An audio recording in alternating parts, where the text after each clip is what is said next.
మిత్రులారా, దేవుడు ఎక్కడ ఎక్కడ అన్న హిరణ్యకశిపుని లెక్క కాదు, అక్కడ ఇక్కడ ముఖ్యంగా ఇక్కడ అని చెప్పి పట్టుకున్న ప్రహ్లాదుని లెక్క ఆ నృసింహుణ్ణి స్మరిస్తూ పూజిస్తూ ధరిస్తుంటే ఆ నృసింహుడే ప్రత్యక్షమై మన పాపరాశిని తొలగిస్తూ మనకు సద్గతులను పుణ్యలోకాల్ని పంపించే అద్భుతమైనటువంటి స్వామి ఉండగా అహంకారంతో ఎక్కడ ఎక్కడ అంటే ఎప్పటికీ కనిపించడు.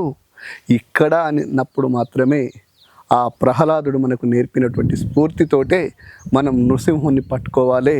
ఆయన స్ఫూర్తితో మాత్రమే ఆయనను మనం పొందగలం.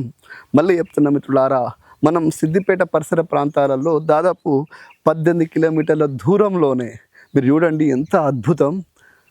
నిజంగా ఆ గోదావరమ్మ, ఆ గంగ నీళ్ళు ఇక్కడంతా ప్రవహిస్తుంటే అద్భుతమైనటువంటి వాటరు, ఎటువంటి కాలుష్యం లేకుండా, ఎటువంటి పొల్యూషన్ లేకుండా పచ్చని పొలాల మధ్య అల్లిపూరు ఏ పుణ్యం చేసుకుందో ఏమో తెలియదు, కానీ ఏకంగా నృసింహుణ్ణి నెత్తి మీద పెట్టుకొని శిఖలో పెట్టుకొని ఇలా ఎంతోమందికి రేపు జరగబోయే జాతరలో కానీ కొద్ది రోజులలో ఇదొక పుణ్యక్షేత్రంగా, అద్భుత క్షేత్రంగా వర్ధిల్లుతుంది.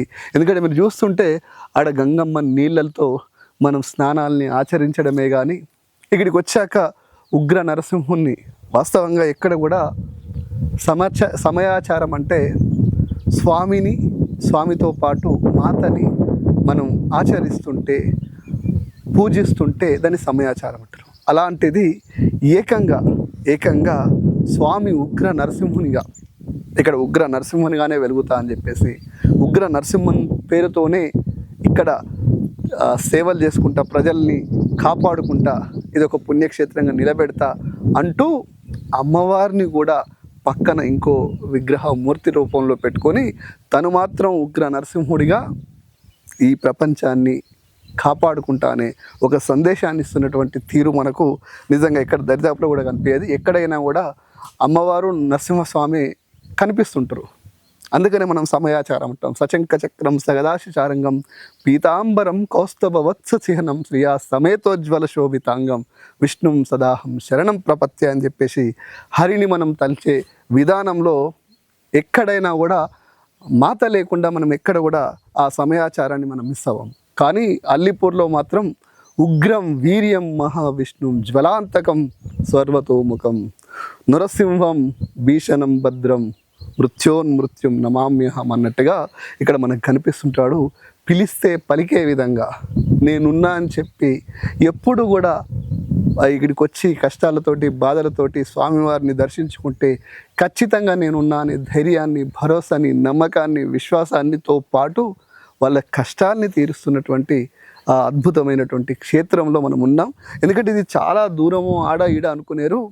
ఒక దిక్కు మనం పుష్కరాలకి విజయవాడకు పోతాం. విజయవాడకు పోయినాక అక్కడ నీళ్ళతోటి స్నానం చేస్తాం. కానీ ఆ విజయవాడ నీళ్ళే మన తెలంగాణలో కాళేశ్వరం నీళ్ళు ఇక్కడ మనకు కనిపిస్తున్నాయి. అనంతసాగరు, అనంతగిరి కొండల్ని మించి నా అనంతసాగర్ కనిపిస్తుంటుంది. అన్నపూర్ణ సాగర్గా పేరు మీరు వింటుంటారు. అట్లాంటి అన్నపూర్ణ సాగర్లో మంచిగా స్నానాలు ఆచరిస్తూ సమస్యల్ని పక్కన పెట్టి స్వామి సన్నిధిలో స్వామి నామస్మరణతో గంగమ్మ తల్లి మీ నీళ్లు పోసుకొని నిశ్చలమైనటువంటి స్వచ్ఛమైన మనసుతో నృసింహుణ్ణి స్మరిస్తే ధరిస్తే ఖచ్చితంగా ఆయనే మనతో ఉంటాడు, మన వెన్నంటూ ఉంటాడు. ఇంత అద్భుతమైన కార్యక్రమం ఎల్లిగాళ్ళు మల్లిగాళ్ళు చేసే కార్యక్రమం కాదు. ఇలాంటి నృసింహుణ్ణి నిలబెట్టాలంటే కూడా పూర్వజన్మ సుకృతం మీద ఉండాలి. మరి ఆ కథ ఏంది, ఇక్కడ నృసింహుడు ఎందుకు వచ్చిండు, దీని పూర్తి వివరాలు తెలుసుకునే ప్రయత్నం చేద్దాం.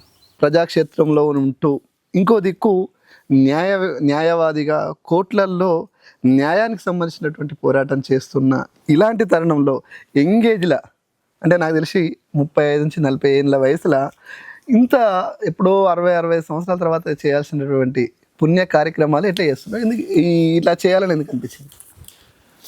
నాకు మా తాత పెద్దగొల్ల రాజే 96 ఇయర్స్ తర్వాత చనిపోయాడు.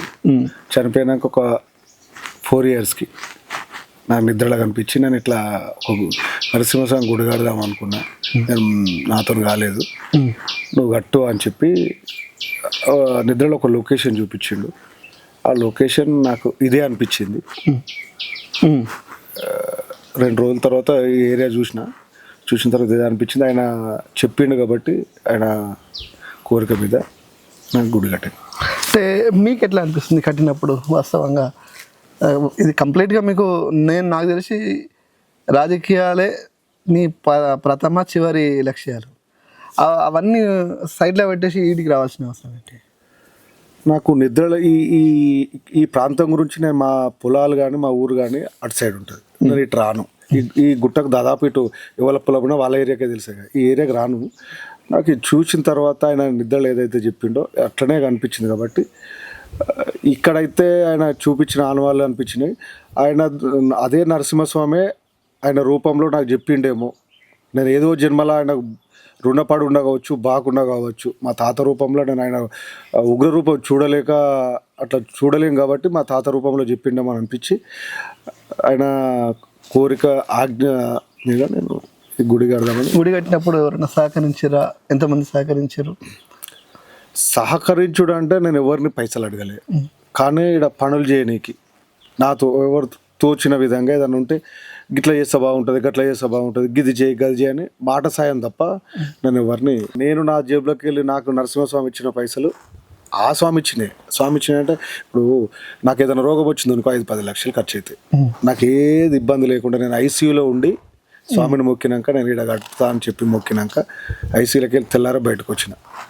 నాకు ఈ స్వామి పవర్ అట్లా అనిపించింది. నరసింహస్వామి చెప్పిండని. అంటే 5 లక్షల రూపాయల హాస్పిటల్ అయ్యేది గుడికి నాకు స్వామి మీద నమ్మకంతో అనుకుంటే బయటకు వచ్చినామని కాబట్టి కట్టినామంటూ. అంతే. వేరే వాళ్ళు కూడా వచ్చిన వాళ్ళకి అట్లా అనిపిస్తుందా? వీడికి ఎవరన్నా వచ్చి ఇప్పుడు నేను ఇది 5వ సంవత్సరం.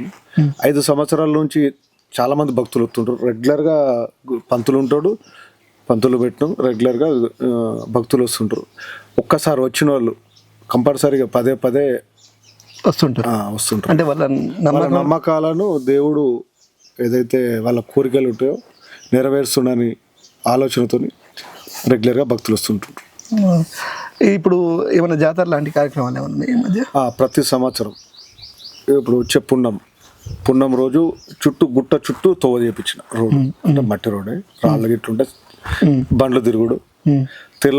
తెల్లారి మరుసటి రోజు పున్నం తర్వాత హోమ కార్యక్రమాలు, ప్రత్యేక పూజలు, బోనాలు కూడా చేస్తాం. ఊర్లోకి వెళ్ళి వాళ్ళు భక్తులు ఎవరైతే నమ్మకం ఉండి మొక్కుకుండలో వాళ్ళు బోనాలు చేస్తారు. మా ఇంట్లోకి అయితే కంపల్సరీ నేను బోనాలు చేస్తా. మరుసటి రోజు కళ్యాణం ఉంటుంది. 3వ రోజు రథం ఉంటుంది. చిన్న రథం కూడా చేపించిన. స్వామివారి ఉత్సవ విగ్రహాలను ఊర్లో ఉండే ప్రజానికానికి అందరికి మంచి జరగాలని, ఊరు మంచి జరగాలని స్వామిని కూడా ఊరేగింపుగా చేస్తారు. ఎన్ని రోజులు జరుగుతుంది ఈ ప్రాసెస్? ఇది 3 రోజుల జాతర. ప్రతిరోజు మేము ఈడ అన్నదాన కార్యక్రమం ఉంటుంది. ఊరుకు, మండలానికి, జిల్లాకు, రాష్ట్రానికి, ప్రపంచానికి, సమాజానికి అంతటికి మంచి జరగాలని నా ఆలోచన తప్ప కాంగ్రెస్ వాళ్ళు, టీఆర్ఎస్ వాళ్ళు అని భేదాలు నా దగ్గర లేవు. నేను అట్లాంటి స్వామిని దేవుడు లెక్కనే చూడాలి, కానీ ఈ పార్టీలు అనేది. మరి ఇప్పుడు రేపు జరగబోయే జాతరకి అందరిని పిలుస్తావా? ఇచ్చేప్పుడు మందమేనా? లేదు, నేను ప్రతిసారి మాకు వీడికి ఊరోళ్ళు కానీ చుట్టుపక్కల ఒక 7-8 గ్రామాలకు సంబంధించిన వాళ్ళకి అందరికీ ఏ పార్టీ అని చూడ, ఊర్లో పెద్ద మనుషులు ఉంటారు, అందరికి ఫోన్ చేసినా చెప్తా, వాట్సాప్ ద్వారా మెసేజ్ చేస్తా. వీలైతే నేను పోతా. అంతకన్నా ముందు ఒక 4 రోజుల ముందు ఆటోకు బ్యానర్లు, స్వామివారి చిత్రపటాలు వేసి బ్యానర్ పెట్టి మైక్ పెట్టి చెప్పేవారు. ఊర్లకు చెప్తా. ఈరోజు రేపటి నుంచి మన దగ్గర స్టార్ట్ అవుతుంది.